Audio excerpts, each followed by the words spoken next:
Thank you, Steve. Thank you for that introduction. Thank you so much for coming out today. I've only recently started joining Andrew on the trail because, as Steve mentioned, we have 2 young boys at home who keep me pretty busy. But I do love being here when I can. I think I'm useful to Andrew because after 15 years of being together, now I think I'm his best character witness. Andrew is a wonderful husband, father, and friend. He's a man of the highest integrity. He doesn't lie. I've never known him to do a single unscrupulous thing. But he's far from a stick in the mud. As you can tell, he's fun and he's flexible. But he's also principled and he has exceptional judgment when it comes to filtering out the things that really matter. He is generous in heart and soul and action. By the way, I took all of that from our wedding vows. I'm just kidding, our wedding vows were way more generic. But all that aside, this is why I think my husband, Andrew, would make a great president.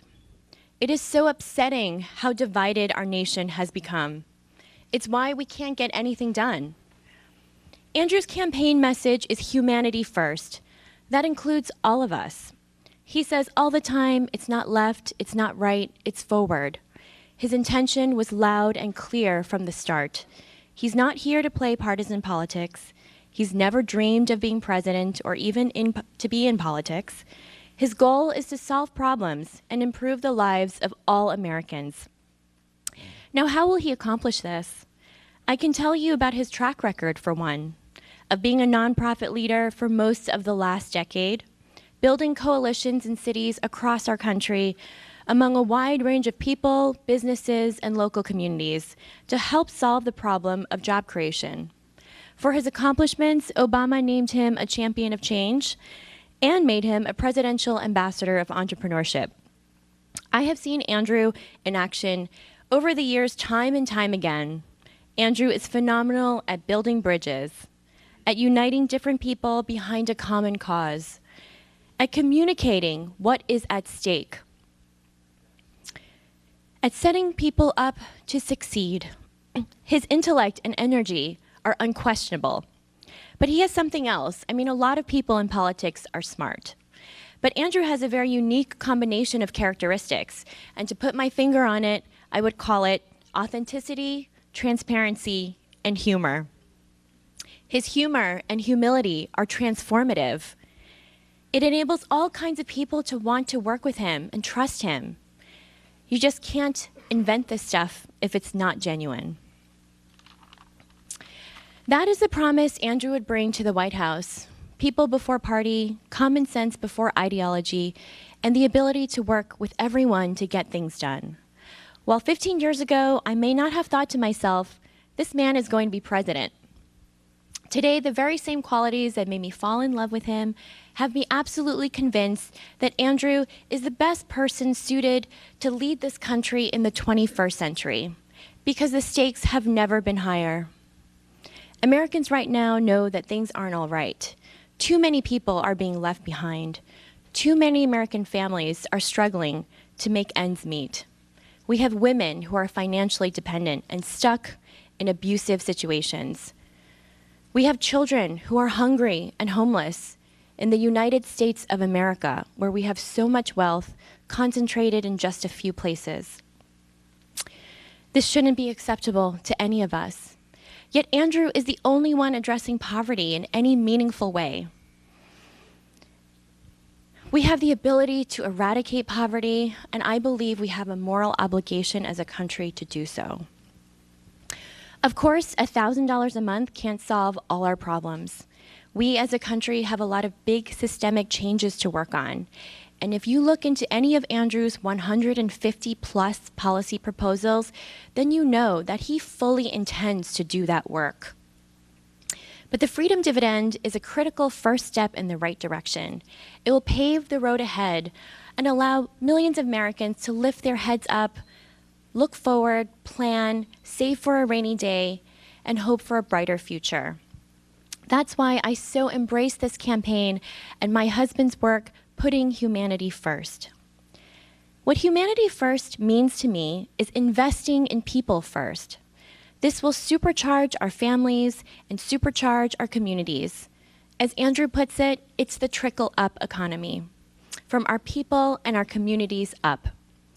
What really bewilders me is this completely top-down approach that all our politicians take.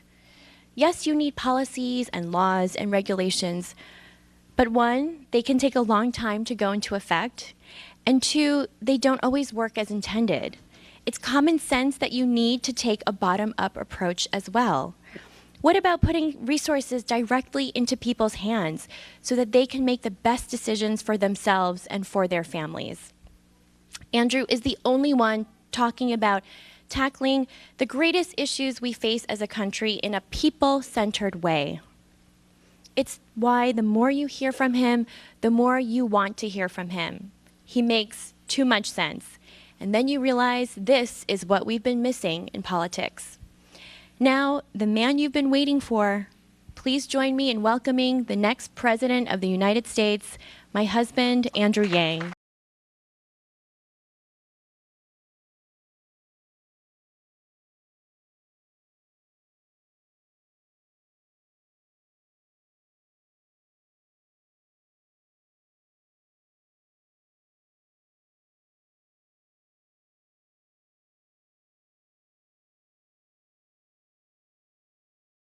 I love campaigning with Evelyn because now people are finding out what I've known for quite some time, which is I'm the luckiest guy in the whole country. Thank you, Evelyn. Sometimes people thank me for running, and I say thank her because one, she let me run, and two, she's been taking care of our boys and sacrificing more than anyone in our family. You've been a rock, and I love you so much.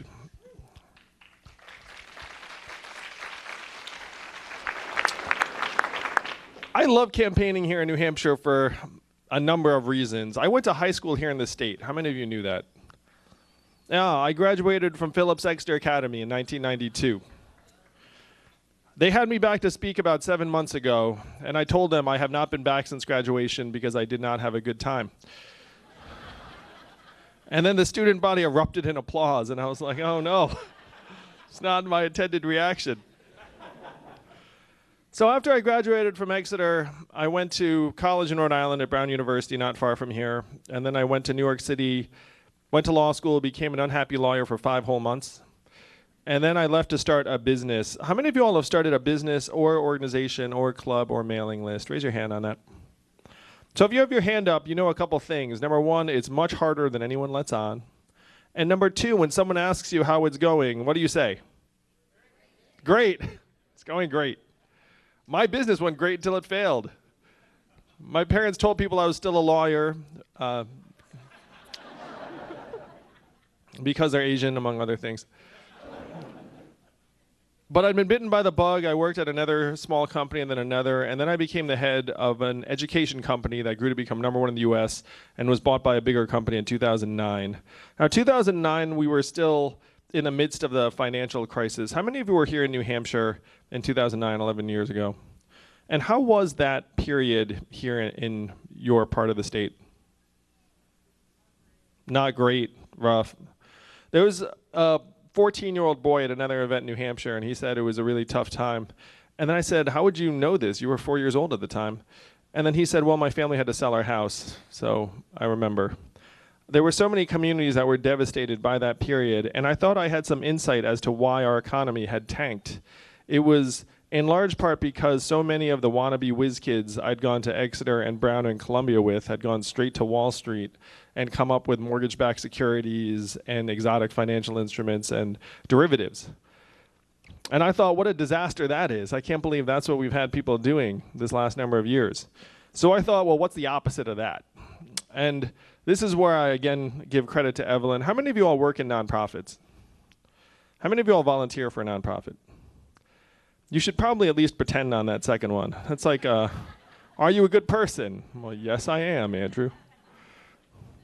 So I said, hey, Evelyn, how about I leave to start a nonprofit that would help train entrepreneurs to create businesses and jobs in places like Detroit, Cleveland, Baltimore, Birmingham, Pittsburgh, and other cities that could use a boost. So those of you who will raise your hand when you work in nonprofits, how the heck do you start a nonprofit? Well, here's how I started Venture for America. I put up some seed money for the organization, and then I started calling rich friends with this question: do you love America? The smart among them said, what does it mean if I say yes? And I said, at least $10,000. And then 12 people said, I love America for 10,000, so I thought you did. So we started with a couple 100,000, grew to the millions, helped create several thousand jobs in 15 cities around the country. So I ran this nonprofit that I'd started for 7 years. And because of our success, we were honored multiple times by the Obama administration, so I got to bring Evelyn to meet the president. My in-laws were very excited about me that week. We're like, she did all right. Look at these pictures. But I saw so much of the country, and unfortunately I had this feeling that things were heading in the wrong direction instead of the right direction in many of these places. How many of you grew up in New England or upstate New York like me? About the Midwest? South? West Coast or Mountain West or Southwest? I had never been to Missouri or Alabama or Louisiana or Ohio even before running Venture for America. And I was staggered by the gulf between regions, where if you flew between St. Louis and San Francisco or Michigan and Manhattan, you felt like you were crossing dimensions and decades and ways of life and not just a few time zones. But I was still stunned when Donald Trump won in 2016 and became our president.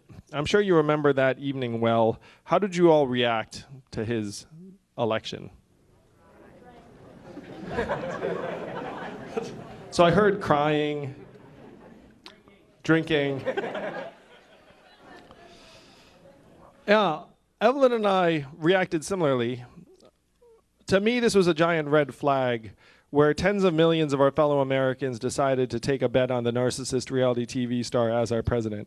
That's not business as usual. That's like, whoa, stop what you're doing and evaluate. So all of us, even if we reacted with tears or alcohol, have family members and friends and neighbors that celebrated his victory. Now, if you were to turn on cable news that night or any night since then, why would you think that Donald Trump won and is our president today? Disinformation, racism, funding, Russia, Comey, Hillary Clinton, disenfranchisement, The Apprentice, media, emails. Wow, it's the Russians. Always trying to mess with my events, but they never can quite do it. So all of these elements all mixed together and said, this is why he's our president. Hillary Clinton, emails, Russia, racism, Facebook, FBI, Electoral College, like all mushed together. But I'm a numbers guy, Bedford, and I went looking in the numbers for an explanation, and I found it. We automated actually, 4 million manufacturing jobs over the last number of months. And where were those jobs primarily based? Michigan, Ohio, Pennsylvania, Wisconsin, Missouri, Iowa, all the swing states that Donald Trump needed to win and did win. And if you doubt this, there's a straight line up between the adoption of industrial automation in a voting district and the movement towards Trump in that district. It's one of the strongest correlations you can find anywhere in the voter data. And you may have experienced this or know people have experienced this directly because it happened here in New Hampshire a bit earlier. You all lost over 12,000 manufacturing jobs, primarily in the northern part of the state. I have been to those towns, and after the plant or mill closed, then the shopping district closed, then people started to leave and the school shrank, and that community has never recovered. I've seen the same thing play out in Missouri and Michigan and Ohio and Western Pennsylvania. And unfortunately, what happened to those 4 million manufacturing jobs is now shifting to other parts of the economy. How many of you have noticed stores closing around where you live here in New Hampshire? And why are those stores closing? Amazon, that's right. Amazon is sucking up $20 billion in business every single year, causing 30% of our stores and malls to close. Most common job in the economy is retail clerk. Average retail clerk is a 39-year-old woman making between $8 and $10 an hour. What is her next job when the store closes? How much did Amazon pay in taxes last year? Zero. That is the math, Bedford. 20 billion out, 30% of stores and malls close, most common job starts to disappear, and we get zero. Now, we all see the self-serve kiosks in the fast food restaurants and the CVS and the grocery store, but it's even more pervasive than what we see every day. When you all call the customer service line of a big company and you get the bot or the software, I'm sure you do the exact same thing I do, which is you pound 000, say human, human, representative, representative, representative, like over and over again until you get someone on the line. Raise your hand if that's what you do. Oh yeah, we all do that. And they're like, please let this company still employ a human after I like pound this button long enough. But in 2 or 3 short years, the software is going to sound like this. Hey, Andrew, how's it going? What can I do for you? It'll be fast, seamless, peppy, efficient. What is that going to mean for the 2.5 million Americans who work at call centers right now making $10 to $14 an hour? How many of you all know a truck driver here in New Hampshire? It's the most common job in 29 states. There are 3.5 million truck drivers in the US. My friends in California are working on robot trucks that can drive themselves. A robot truck just transported 20 tons of butter from California to Pennsylvania with no human intervention 2 weeks ago. Why 20 tons of butter? I have no idea. But if you Google robot butter truck, the story will pop up. And then there'll be a giant stack of pancakes in Pennsylvania. They say they're 98% of the way there. After they get that last 1 or 2%, what does that mean for the 3.5 million truck drivers or the 7 million plus Americans who work at truck stops, motels, and diners around the country that rely upon the truckers getting out and having a meal every day? You can think about our highway system as a circulatory system, and the trucks are like blood cells carrying cargo. But they also carry economic vitality, where almost 10% of the jobs in the state of Nebraska support trucking and freight. What will happen to those jobs in Nebraska when the robot truck does not need to stop in Nebraska anymore? We're in the midst of the greatest economic transformation in the history of our country, what experts are calling the fourth industrial revolution. When's the last time you heard a politician say, fourth industrial revolution? Just now, 3 seconds ago. And I'm barely a politician. So these were the numbers that I was finding in 2017. Trump wins. I'm like, oh my God, stop the press. Here I am being celebrated as Mr. Job Creator, entrepreneur guy. I've had this sinking feeling that I've been pouring water into a bathtub that has a giant hole ripped in the bottom. The water rushing out of the bottom of the bathtub has given us Donald Trump. And now it's really about to take off because AI and robot trucks and 5G and the rest of it's about to actually start hitting in earnest. So I then go to our leaders in DC. And I say, hey, we're scapegoating immigrants for problems immigrants have next to nothing to do with. It's the fourth industrial revolution that's about to speed up. What are we going to do to help our people manage this transition? And what do you think the folks in DC said to me when I said, what are we going to do? Learn to code. That's actually, oh, you don't joke, but that's actually, I think another candidate said that just the other day. At another event in New Hampshire, someone, when I asked that question, made like the Scooby-Doo noise. They were like, oh, oh, oh. So the 3 responses I got from our leaders in DC were these. Number 1, Andrew, we cannot talk about this. That was actually a direct quote from several people. DC. Number 2, we should study this further. Number 3, we must educate and retrain all Americans for the jobs of the future. How many of you have heard something like that out of someone, right? I said, yeah, that actually sounds pretty responsible. But I'm the numbers guy, so I went looking at the studies. Do you all want to guess how effective the government-funded retraining programs were for the manufacturing workers who lost their jobs in the Midwest?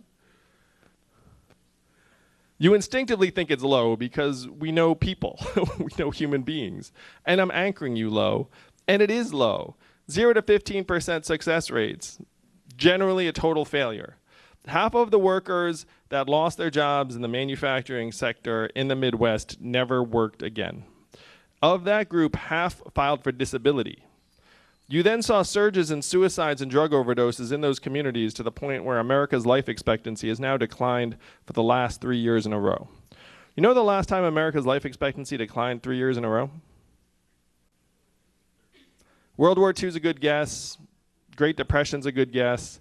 It's the Spanish flu of 1918, a global pandemic that killed millions. You have to go back 100 years to find a time in American history where this has happened, because in a developed country, your life expectancy almost never declines. It ordinarily just keeps going up and up because you're getting richer, stronger, healthier. But in the US, it's gone down and then down and then down again. So when I pointed this out to the folks in DC, they said, well, I guess we'll get better at the retraining programs. And then one person said something that brought me here to you all today. He said, Andrew, you're in the wrong town. No one here in DC will do anything about this because fundamentally this is a town of followers, not leaders. And the only way we will do anything about it is if you were to create a wave in other parts of the country and bring that wave crashing down on our heads. And I said, challenge accepted. I will be back with the wave in 2 years.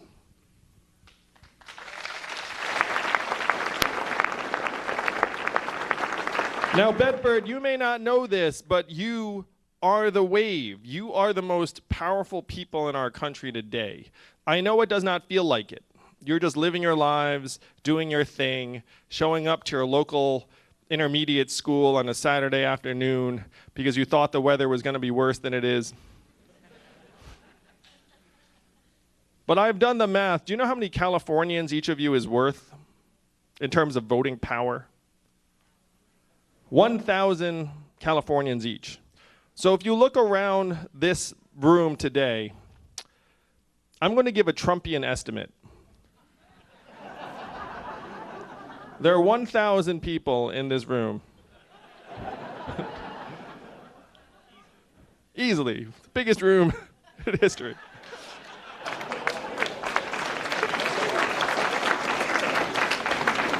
There are about 200 of you in this room.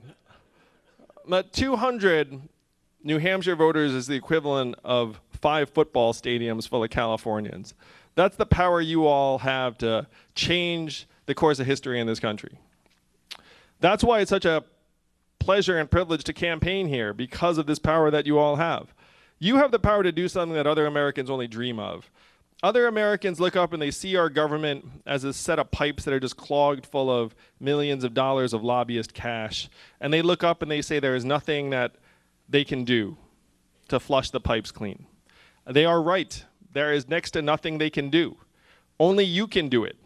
Only you can flush the pipes.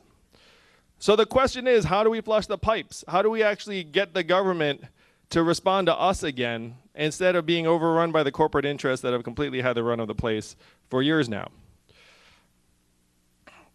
I'm here today, 5th in the polls and rising to be the Democratic nominee.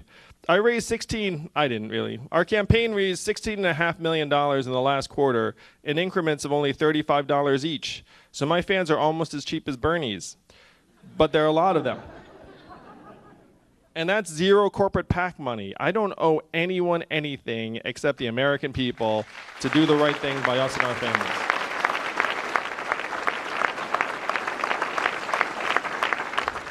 So how do we rewrite the rules of the 21st century economy to work for us, to work for our kids, to work for our families? How many of you are parents like me and Evelyn?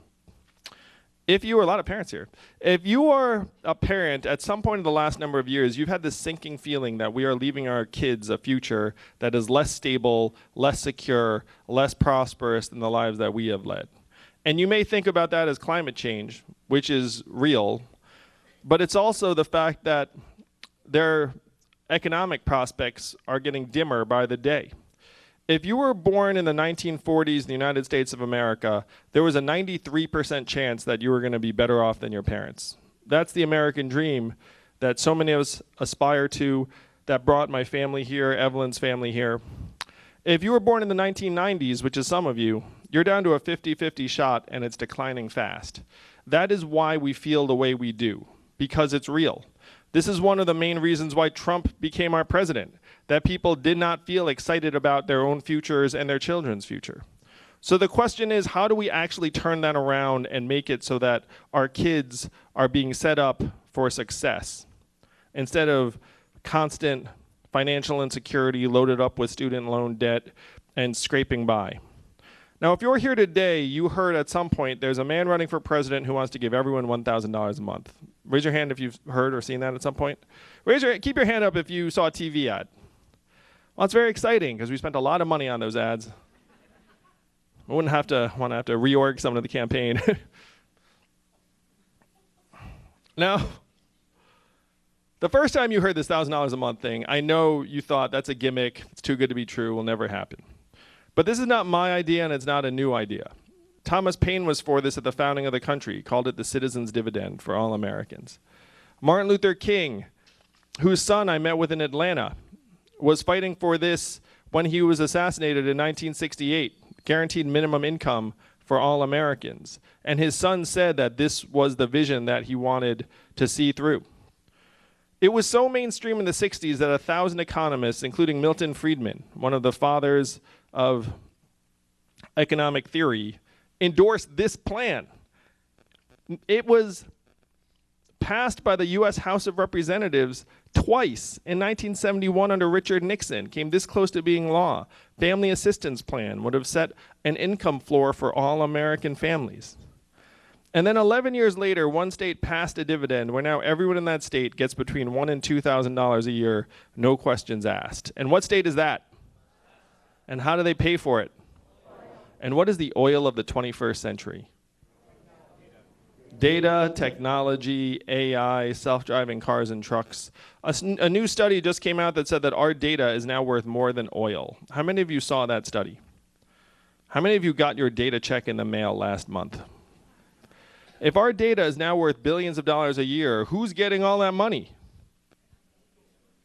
Amazon, Facebook, Google, Apple, and the trillion-dollar tech companies that are paying zero or near zero in taxes back into our economy. Do you see how it's working, Bedford?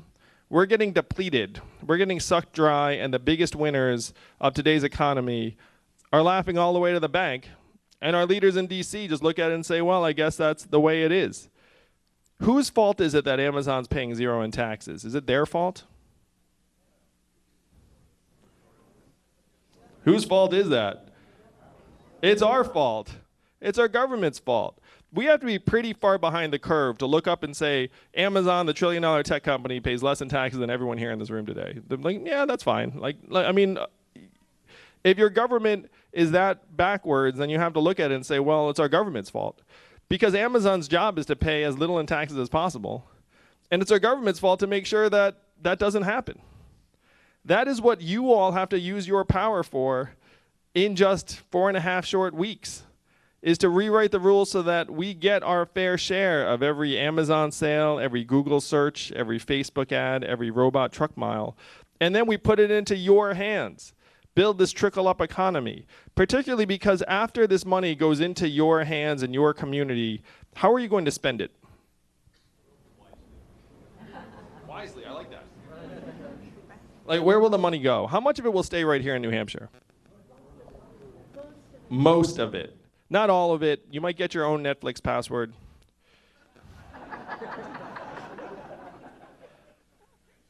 But most of it would go to car repairs you've been putting off, and daycare expenses, and Little League signups, and local nonprofits, Democratic Party dues perhaps, religious organizations. It would make us stronger, healthier, mentally healthier, and would make our communities function much, much better, almost immediately.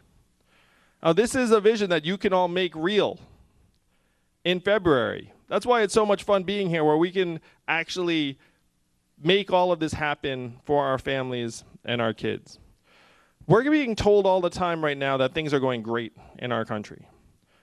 Corporate profits, record highs, GDP, record highs, headline unemployment looks great.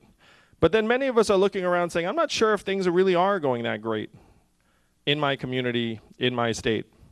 We have record high corporate profits right now. You know what else are record highs in the United States of America today? Stress, anxiety, financial insecurity, depression, mental illness, suicides, drug overdoses, all at record highs. You know what our record lows? Starting a business if you're a young person, getting married for anybody, having kids for anybody. Does this sound like a prosperous society?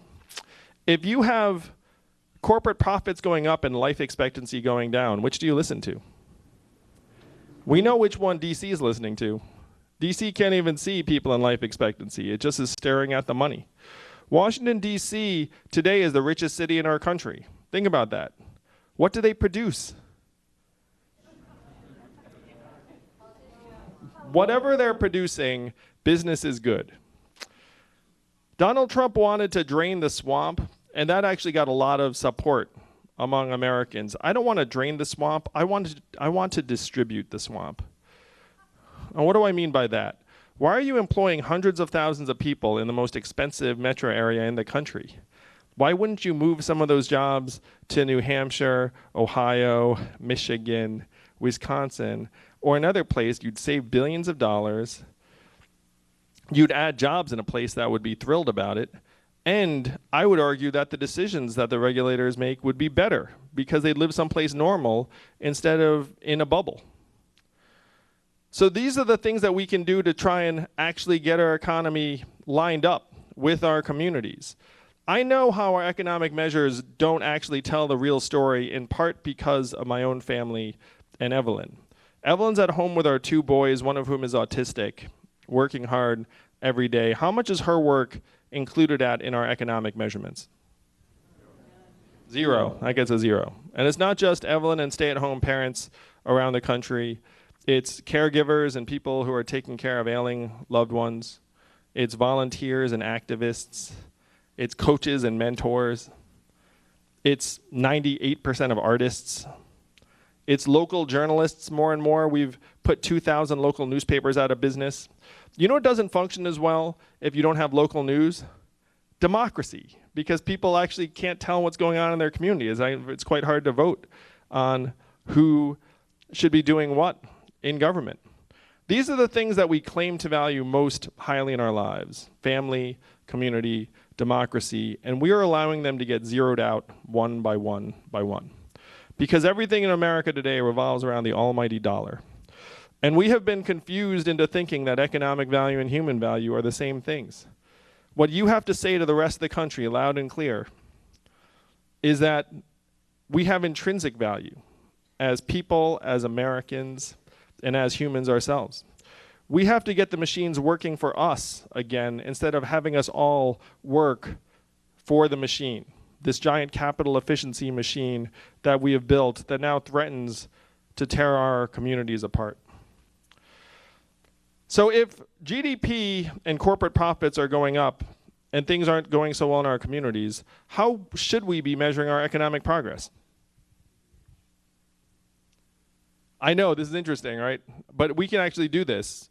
GDP is something we made up almost 100 years ago. And even the inventor said at the time, this is a terrible measurement of national well-being and we should never use it as that. And here we are riding it off a cliff 100 years later. Self-driving trucks will be tremendous for GDP and corporate profits. They'll be very, very bad for many Americans. So how should we measure our economic progress in a way that will actually tell us how we are doing? Deaths of despair, like mental health and freedom from substance abuse. Quality of life, so that could be wellness and life expectancy. Home ownership, poverty levels, proportion of Americans who can retire in quality circumstances. We have many Americans who are just working till the day they die. Homelessness rates, childhood success rates. If we looked at these indicators, we would see that we're in the midst of a mental health crisis. We're in the midst of a wellness recession, of a civic engagement depression. If we looked at the actual measurements of our health, then we would see that things are not going that well. As your president, it will be my pleasure to go to the Bureau of Economic Analysis and say, GDP, 100 years old, kind of out of date, increasingly useless, and modernize it to include this American scorecard of mental health, clean air and clean water, childhood success rates, affordability, and engagement. These are the true measurements of the 21st century, and I will present them to you at the State of the Union each year. I will be the first president to use a PowerPoint deck in the State of the Union.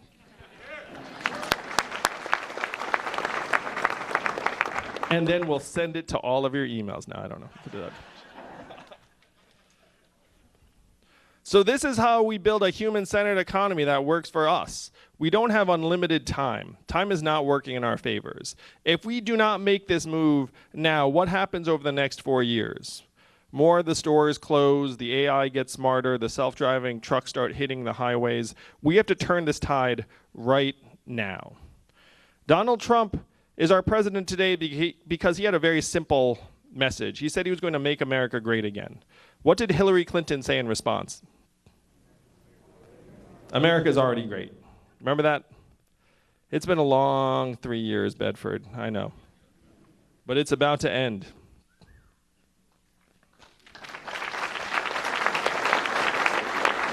That response did not go over well because the problems are real. We have to acknowledge the depth and severity of these problems, but then we need real solutions that will help move the country forward. What were Donald Trump's solutions? Build a wall, turn the clock back, bring the old jobs back. Bedford, you know we have to do the opposite of these things. We have to turn the clock forward. We have to accelerate our economy and society to rise to the real challenges of the 21st century. We have to evolve in the way we think about ourselves and our work and our value.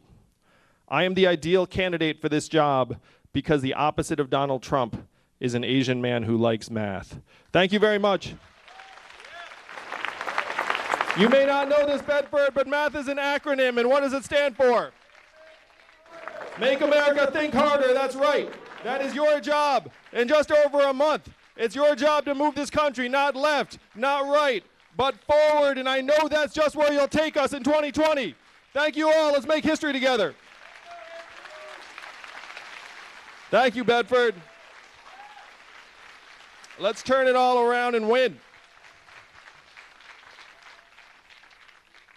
All right, now I get to my favorite part, get to take some questions. We got a mic runner somewhere? All right, good job, mic runner. You had to pick them for me. Yeah, sorry about that.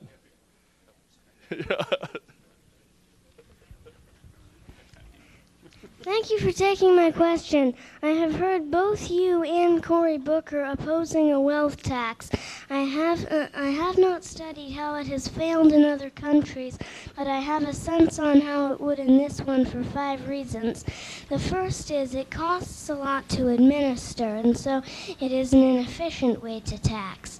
The second is it's very hard to determine how much value something has unless it is just money.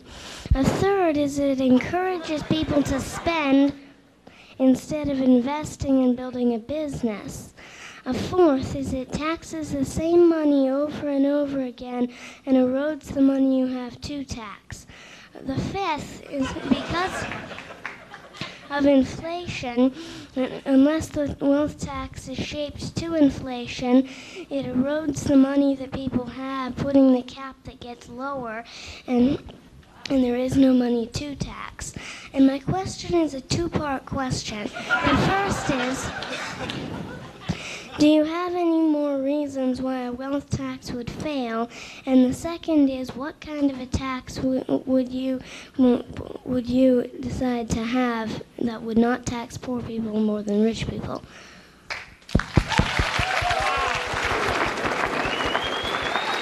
Wow, what a great question.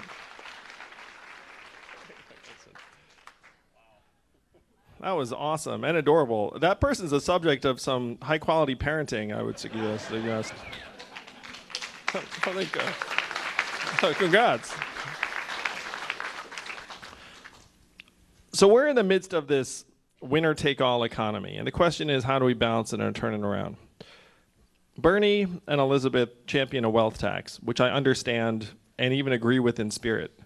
But I'm a facts and figures guy, and when they've rolled out a wealth tax in Germany, France, Sweden, Denmark, and half a dozen other countries, it didn't work, and then they repealed it in all of those places. So to me, if we don't learn from the experiences of other developed countries who tried something, do we think the wealthy in America are somehow more excited about participating in a wealth tax than the wealthy in Germany, France, Sweden, Denmark? They're probably worse, if anything, right?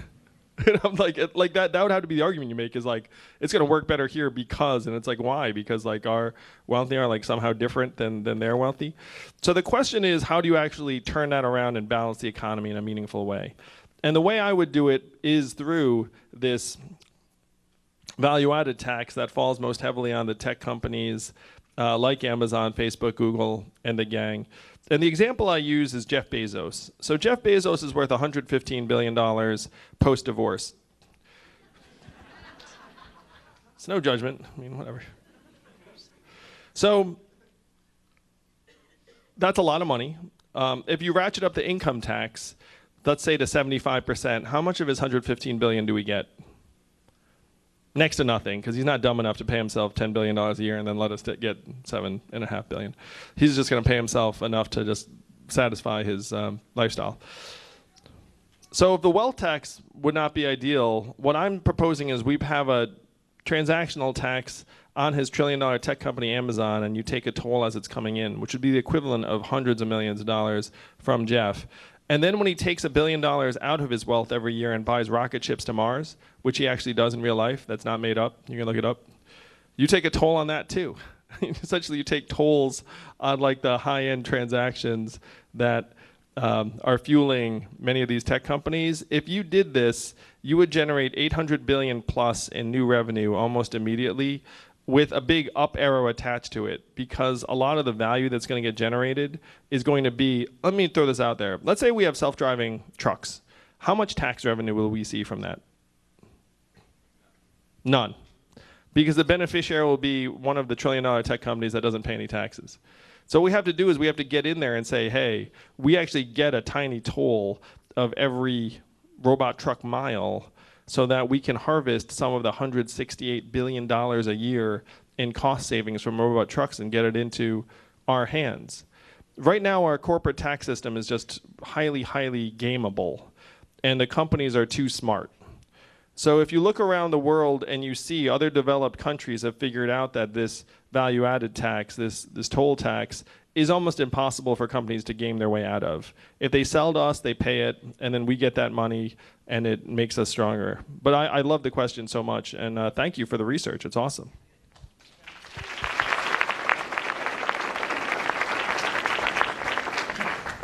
Hi.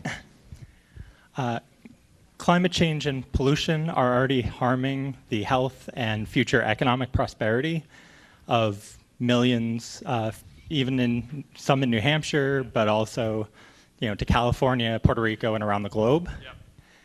So I understand that you are committed to investing billions for communities harmed by hurricanes and natural disasters, and billions for building seawalls and helping people if they need to move from communities impacted by climate change. So my question is more, what about Black, brown, indigenous communities already harmed by corporate greed and environmental racism, disproportionately impacted by these issues?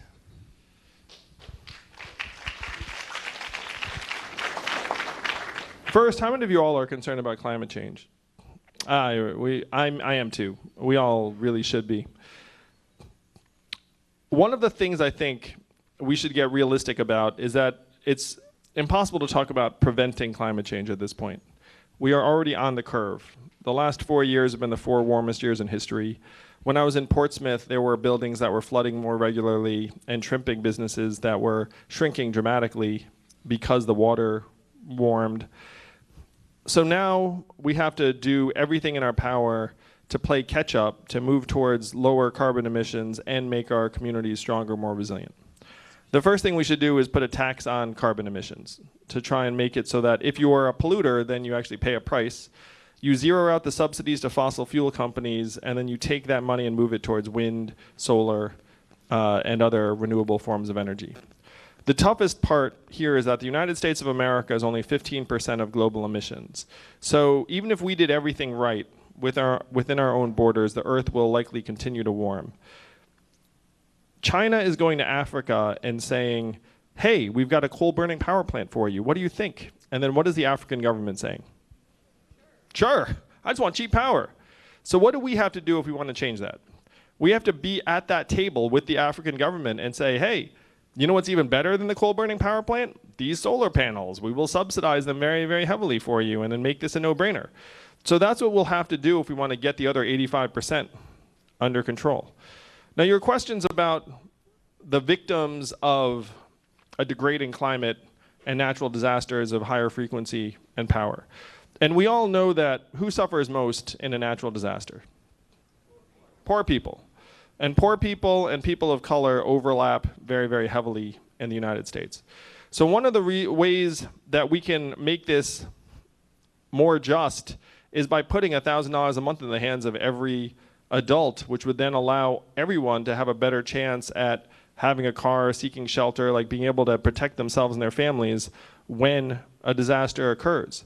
But we can't leave families on their own or communities on their own. And this is something, do you guys remember the last debate where they asked 4 candidates, it's like, should we pay to relocate Americans? Do you remember this? I don't know if you saw this. It's okay if you didn't. But then it got to me and I was like, of course we should. I mean, we're doing it now. Like, we've already relocated a town in Louisiana. Like, at this point, if there's a group that wants to move, then we should be able to help subsidize it. It's much more cost efficient for us to try and protect our communities than it is to rebuild our communities. If you can build seawalls and elevated structures and in some cases fire breaks and manage forests better, like, we need to actually ramp up our investment in mitigating and protecting our communities from many of these disasters. And that's where I get frustrated with the, like, let's prevent climate change. It's already here. We have to start making our families and communities stronger and more whole. Only 2 more? All right, I'll let, ID someone. Ooh, another. You want to read it so you don't get nervous? If you become president, what will you do to help people with Alzheimer's? Thank you for the question. Alzheimer's is one of the major sources of not just death, but also dysfunction and pain. I've met so many American families that have struggled with it. And I'm happy to say that we can make significant progress on Alzheimer's. I've talked to researchers who are cautiously optimistic that with some of the breakthroughs that we're now seeing, we can beat Alzheimer's over the next number of years. Under my administration, we would invest billions, tens of billions of dollars to advance Alzheimer's research, because when someone gets Alzheimer's, it's not just that person, it's the family, and that stretches on for years and years. We have to do more to help our families that are struggling with Alzheimer's. So thank you very much for the question. And so, you know, my brother is a clinical psychology professor, so I feel very strongly about this. Like, I talk to researchers who are in the field. They do think that we can make real progress in the next number of years.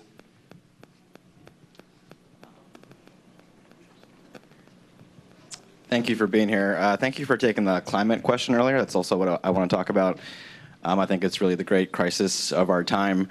I was wondering if you, as president, would instruct your Justice Department to legally challenge the oil and gas companies and make them pay damages for the damage that they do to our community, because right now it's the taxpayer that's footing the bill. So I wondered if you can possibly change that and have oil and gas companies pay for the damages that they incur in our communities. Thank you. It's one big reason why we need to put a price on pollution or a price on emissions.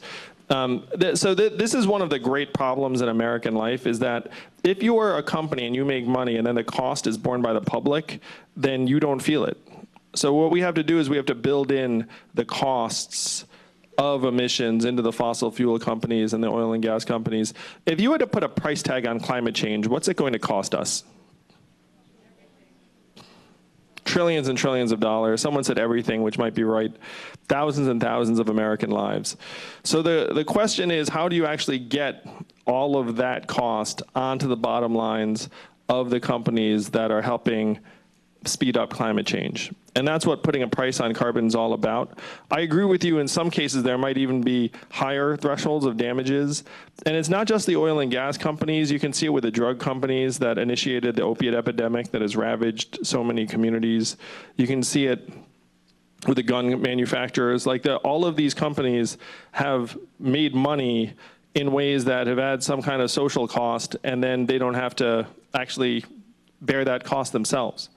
So that's something that we have to do our best to change. And this is part of what modernizing the economy is about, is that if you have an industry that's incurring some large-scale social cost, we have to make sure that you are sharing that cost and not just leaving it to us, the taxpayers. So I love where you're going with this, and I agree that the oil and gas companies need to bear a much higher part of what they're causing in terms of emissions and climate change.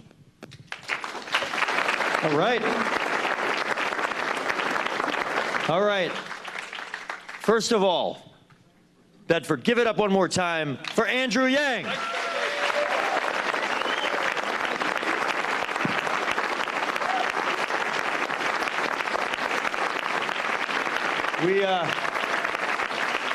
There you go. We have limited time, as it's a small state till you get in your car. And we're off to Hampton and Dover, and then tomorrow we do it 4 more times, and then, you know, the whole thing. So we only got about 10 minutes now, we can do some gathering here. We're going to be hard-pressed to get everybody in a photo, but let's do some quick informal. Please be nice to each other. Get some photos with the next president. We got some interviews after that. And say hello, and then go to our staff or volunteers out here. If you can volunteer, phone call, door knock, spread the gospel. February 11th coming up. Thank you again, Bedford. We will see you soon.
I love it. Really nice to meet you. Yeah.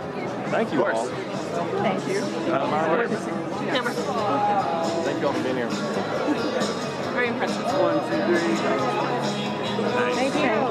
So one more person. You guys can share. Consent. 2, 3. Thank you. Thank you. So good. Do we have our class from Maryland? Very systematic.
46 and the 46th president. Yes.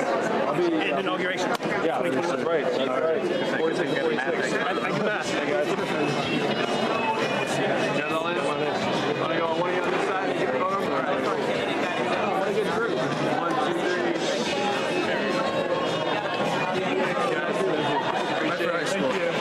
Right up the road, right up the road. We got to fix up your generation, guys. Even you. Thank you so much. Go right here. You're the first president. One second. Let's get president. One sec. It'll be Sorry. the same, actually. It'll be identical.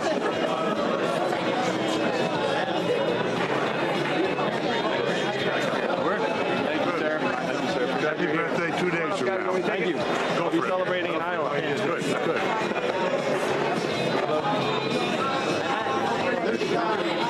Come on in. 1, 2, 3. Thank you, guys. Thank you. Appreciate it.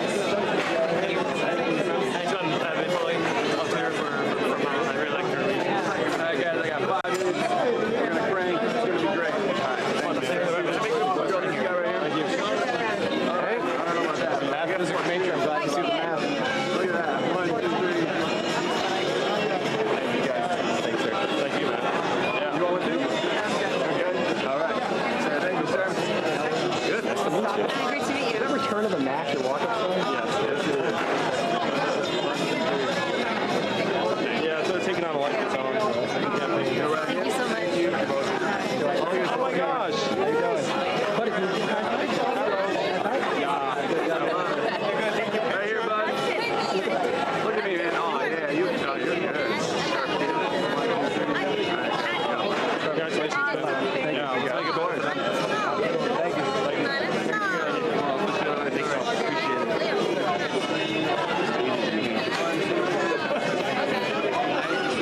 It's good to hear. It's a big group of us. We're from Maryland. What's up, Maryland? I love it. All right, everyone, get in here. Everybody in here. Way to take it for the team. They look like sisters.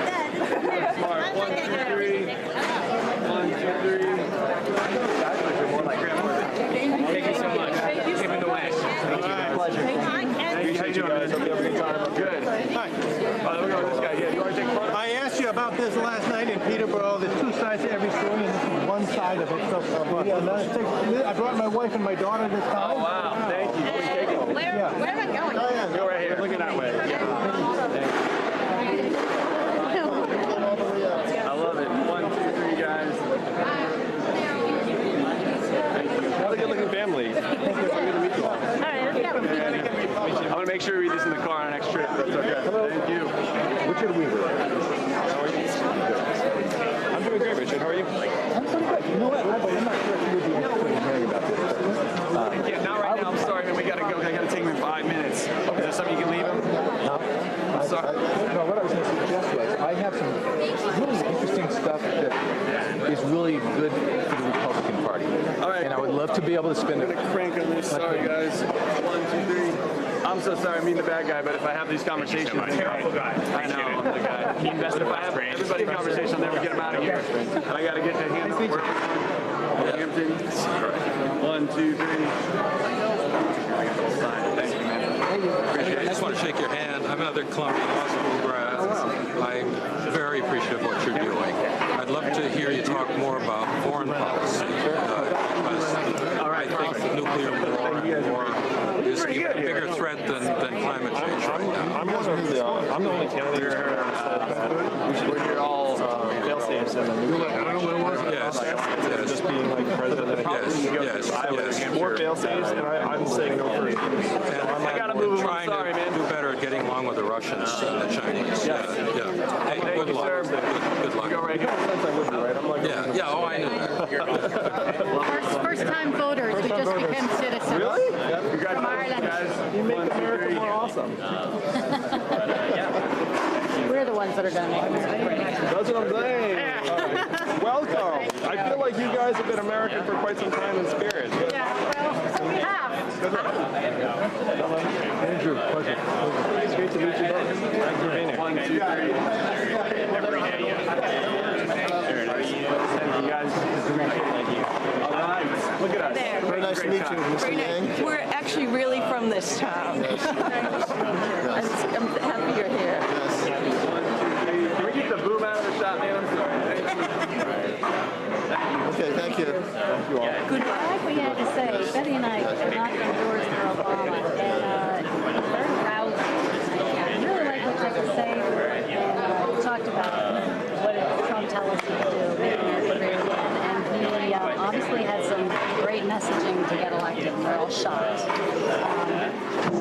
What's your winning strategy, and how can you motivate people to ask them to come out? And I think that you would be a good one to deliver the request of help me get excited, come out with us. Well, thank you. Yeah, the message that we're working on, the country needs a new way forward. And if you look at the candidates in the field, not many of them are actually saying, like, here's the way forward. There's a lot of backward-looking, nostalgic even policies. I got to move, guys. I'm so sorry. Your message of the fourth industrial revolution and the diagnosis of the social dysfunction and fallout from that is a message that resonates, and I haven't really heard it as crisply before. I know, I'm the bad guy. You do, right? Well, yeah, you stay here and talk all day about that. Anyway, that's a good message. You want a picture to take before you go? I'm sorry. Thank you. Whose photo do I have? Yours? You ready? Did you get your photo ready? Thank you. Yeah, we just did. Who's getting yours? Come on. No, that's got you. Oh, that's good. No, you guys already have yours. Okay, cool. I'm sorry. Thank you. Thank you. Thank you, guys. 1, 2, 3. Thank you, Yeah, I'll be 18 in May, so thank you. Nice. Thank you so much. Hi, Mary. Hello. I'm Sue Sifferman. I'm from Bedford. Hi. So thank you for coming today, okay? Oh, thank you for coming. Here we go. 1, 2, 3. There we go. Thank you so much. Appreciate you. Yeah, that's straight around. Wow, you look so good. Thank you. Thank you. Do you mind signing Quick this? sign? Not at all. Oh, I've got Eric, and I'm going to try to get Zach. All right, get in on this. Can you sign this? Sure, real quick. I got your wife to sign it, so. Nice work. All right, but we got to take a radio interview. You got that pro. Thank you, guys. Nice work. That's not. You got the team right there. Yeah. All right. Okay. I just got one too. Yeah, it's definitely. All right, thanks, guys. I got to take them. So, sir, you had something about the Republican Party? The Republican Party? Yes. Yeah. It would have been a few minutes, but this is your thing. It's not my thing. But I just wanted to tell people, first of all, I wanted to thank you for having this. And it's a gift because, dealing with Democrats as opposed to dealing with Republicans is a huge difference. And the reason that's a big difference, especially for somebody like me, I'm a fifth generation Southern California.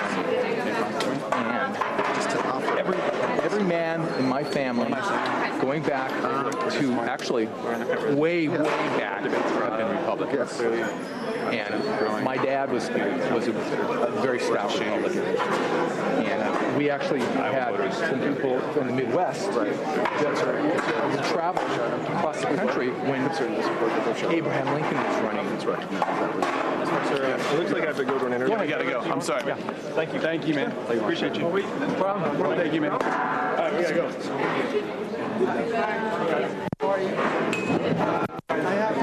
I got to take him. I'm sorry. I got to go radio interview. Good. My bad.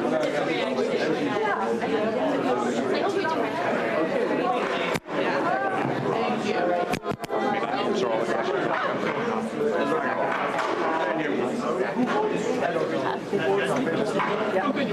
Will you take it for this radio thing? Yeah. Here, bud. Yeah. No. You want to talk?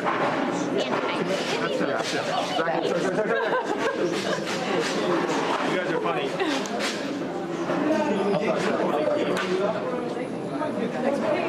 One item. You guys all